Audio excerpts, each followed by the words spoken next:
everybody. I would like to welcome a special guest, and we consider ourselves family.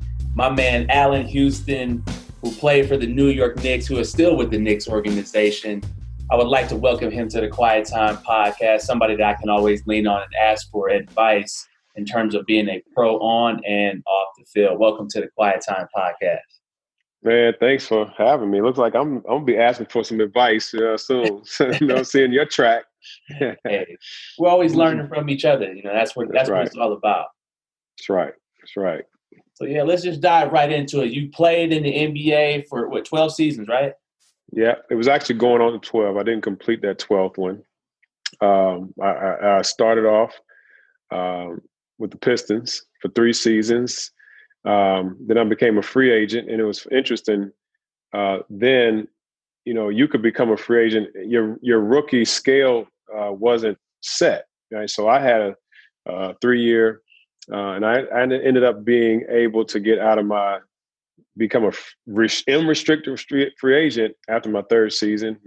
And went to the Knicks. Didn't think I was going to come into New York, but yeah, ended up playing 9 seasons with the Knicks. My best years were with Coach Jeff Van Gundy, who people probably hear, to hear his humor on TV now, but he was funny as a coach, but he was much more serious. Great coach, learned a lot from him.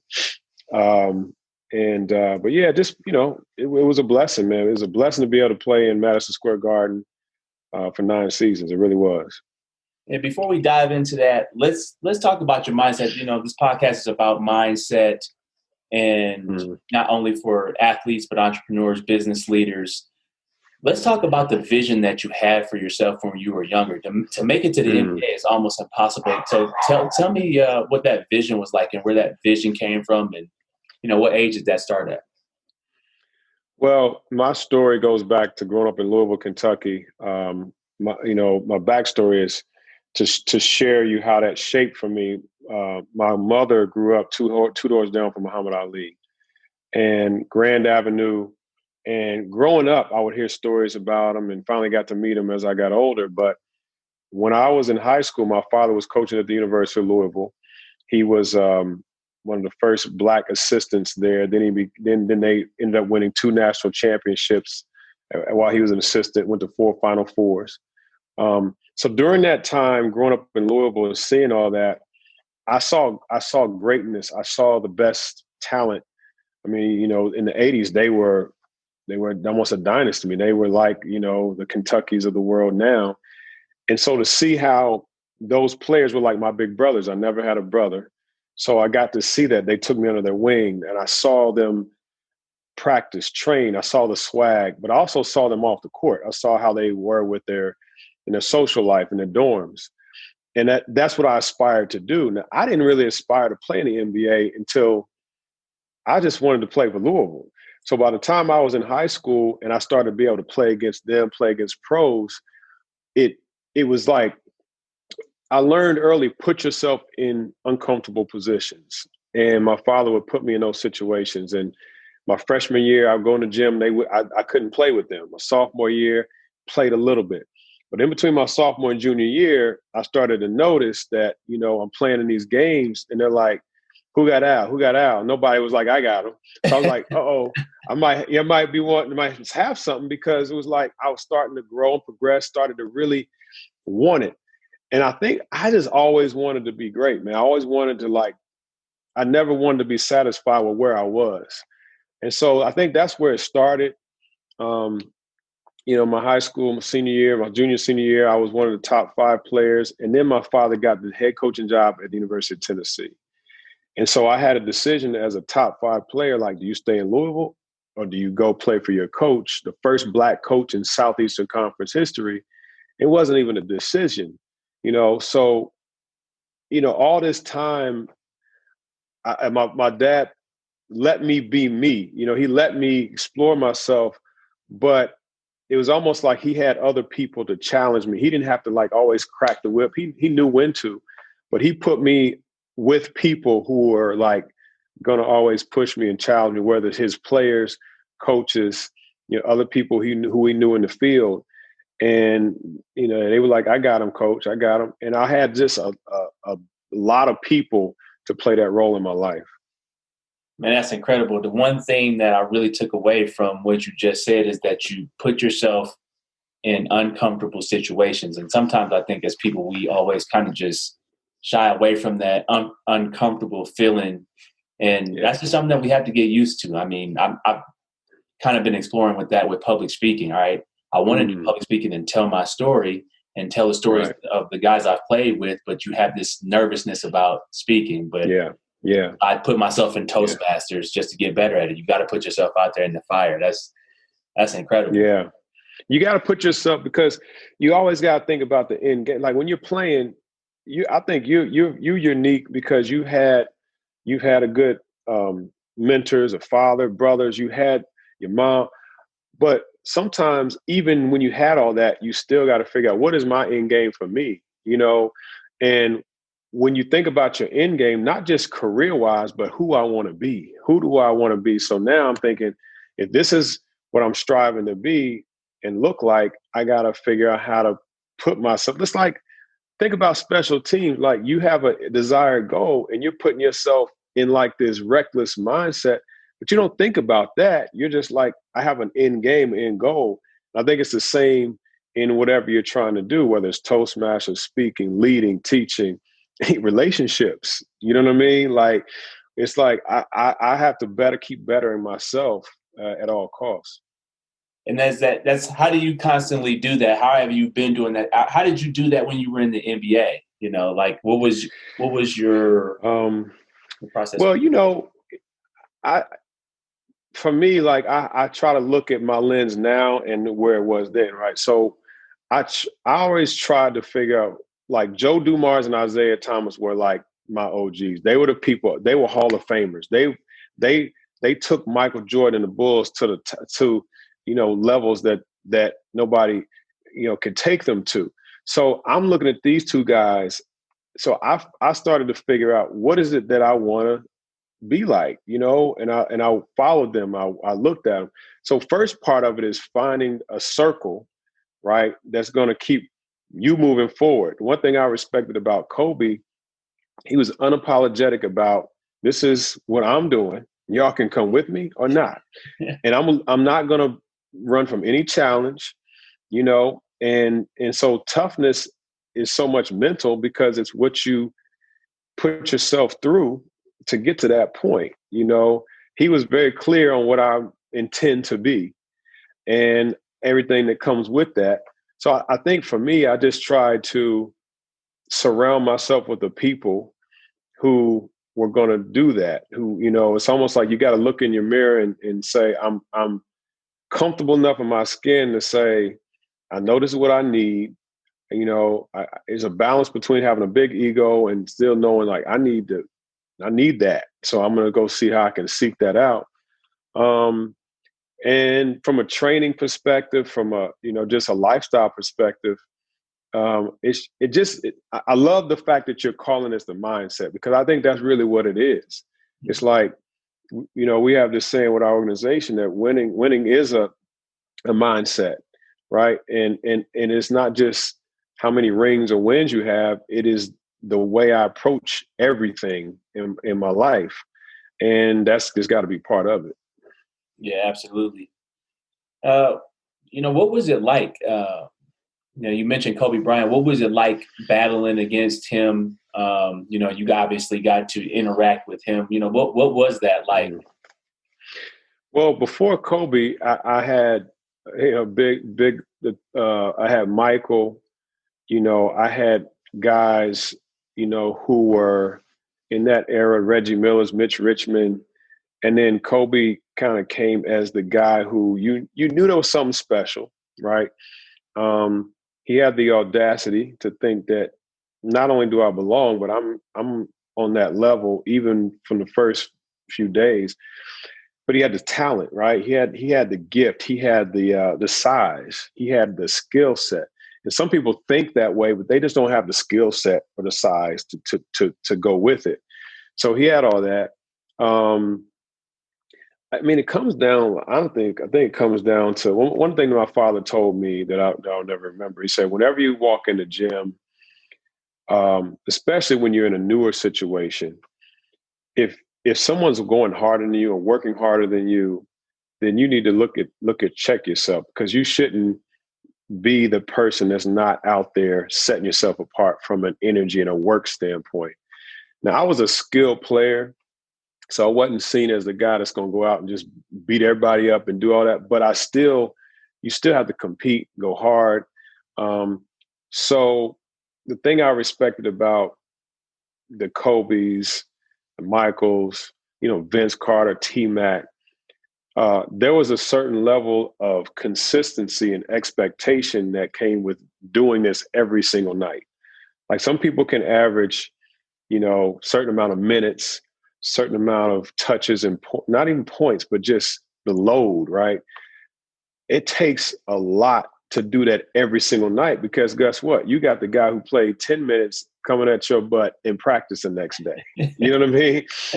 And so when you play in 82 games in the playoffs, there's a mental grind that you have to do everything you can to get yourself up, to put that amount of energy and meet those expectations from yourself, from your teammates, from your coaches, and everyone else, to do it every day. Yeah, and that's how did you do that? It was a level of I think it started with just a level of expectation. It really starts with your work capacity.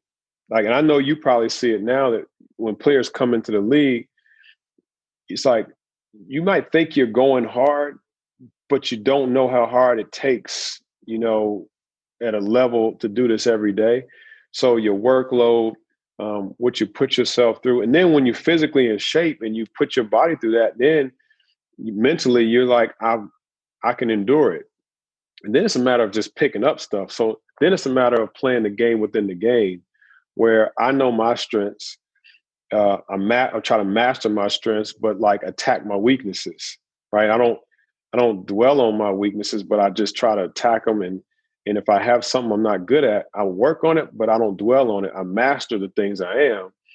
And so between working extremely hard, studying, if I were to look back, I probably would have studied more film. But I was so intent on mastering what I did that I didn't want to cloud my mind too much with the things that, I needed to, so there's that balance. So that's what I try to do is just try to be very intentional about having a high standard every day. I didn't want to come in. You don't want to leave practice and say, man, I sucked today in practice. You know what I mean? Because then what that's doing is it's giving you a standard that I always felt like practice. I actually value practice probably as much as games. Oh, yeah. You see what I'm saying? Because you know that if I'm tired, we play back to back. And instead of sitting out and resting, let me get this work in, because I needed to set myself up to have consistency in the games. Yeah, absolutely. I definitely value practice way more than I thought I ever would. Especially when you play with guys like Peyton, Eli, and now I got a chance to play with Drew Brees. Just the way they prepare, you have to come with it, and you have to study at night, like every single night, just because you don't know what situation they might throw at you in a practice. Like, we got to, They're ready for anything and everything. Wow. Yeah, they literally are like coaches. They're actually running. I'm assuming they're probably running the practices as much as the coaches. Yeah, absolutely. They always got, let's redo that play, or I like this look better than this. And I mean, it's kind of incredible to see. And you've been a part of that, and you've gotten a chance to see that, I guess, as a player, and now you're in the front office. What's it like from a front office standpoint? How do you approach it? How do you approach your day-to-day? Do you approach it like a player? Do you have like a set schedule? How do you do that? Well, I've had different roles. First, I was just kind of more in player development, understanding, what the players' needs are. And then I went into kind of doing scouting, doing the probably the best learning experience was running our G League team. You know, I was the GM of our G League team for six seasons. And the reality is everybody's doing the same. Like from a GM perspective, you're doing the same thing. You're seeing the same players. I think what I've learned is the managerial part is extremely important, right? Is managing, hiring coaches, having the best staff, because you know the head coach is so important. You know, they're dictating the culture. You know, a player looks at the head coach as this is the key. This is the key because they hold the key to my playing time, my role. You know, the head coach has to have that connection. You know, you only have 12 with the 15 now, sometimes 17. You know, people depending on you know your two-way contract. So, and then you also now you have the actual development of your G League. So for me, I kind of looked at it from basically two lenses, right? You're evaluating and you're developing, right? You're evaluating players and you're developing them. And even when you're looking at another player, you're saying, okay, what skills can be developed and how would they fit into what we're doing? And then it comes to a lot of times of evaluating what we're talking about. How well will this player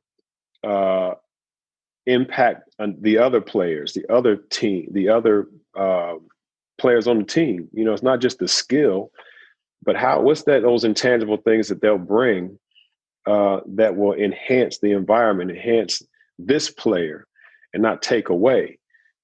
So the way I basically attacked it is, I think it's important to have your role. Like in management, you have to know my job is this. You know, my job is I'm going to go out and either I'm scouting, I'm finding this, I'm looking for this, I'm connecting with people, I learn.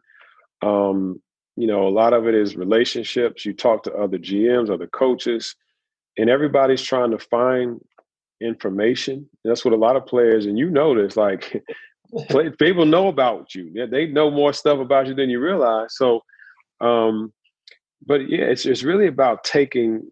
Again, I look at it as what are those things that really make things connect, can make it in harmony, and you need good leadership from the players and the coaches to do that. Yeah, absolutely. One of the things that I talked about one of the owners of teams that I played with, I asked him what he looked for, and when he's looking for a head coach, and he said somebody that can solve problems and communicate to everybody, because you know those head coaches, you got to be able to solve a problem like right then and there. Yeah. And players know when they look for the cracks. You know what I mean? Players look for the crack. They look for things that they can't. And that's why the more prepared you are, people talk about, you know, there were great coaches in the league, you know, Belichick's and, you know, even Sean, you know, like it's like when you're prepared and you've put yourself through all these scenarios and situations, ultimately a player wants to feel like they're prepared for situations, you know, and that helps you problem solve, right? Yeah, Sean does a great job of that. Like he's thinking about scenarios that we're not even thinking about. And then you could tell when he's walking around on the field. And sometimes he'll come up to me like, "Hey, we get a 4th and 1 here. Bam, are you going to be ready for this?" Or we get 3rd and 1, it's 3rd and 17 right here. And you're like, how is he thinking about that? This is like the second week in training now. But he's just getting us ready and getting us prepared. And it's it's incredible to see. From a transition standpoint, you know, for the athletes out there, for anybody that might be transition, how did you transition from, you know, being a professional athlete into your second, you know, your life after ball?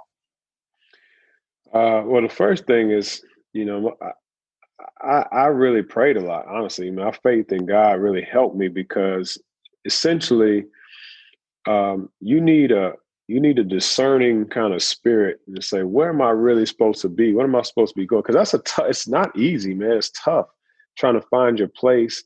You know, I'm like, should I do television? Should I try to go into broadcasting? I did a year with the NBA had this ambassador program, and I went to a couple of different countries, and I knew that I wanted to be fulfilled with development and leadership, right? So I went to the studio and did ESPN. And I'm like, I felt disconnected from the game. I felt disconnected from the team. And I came back from New York, and the Knicks were like, look, I feel like you should take a management track, front office track. And sometimes you have to kind of take those cues and listen to people who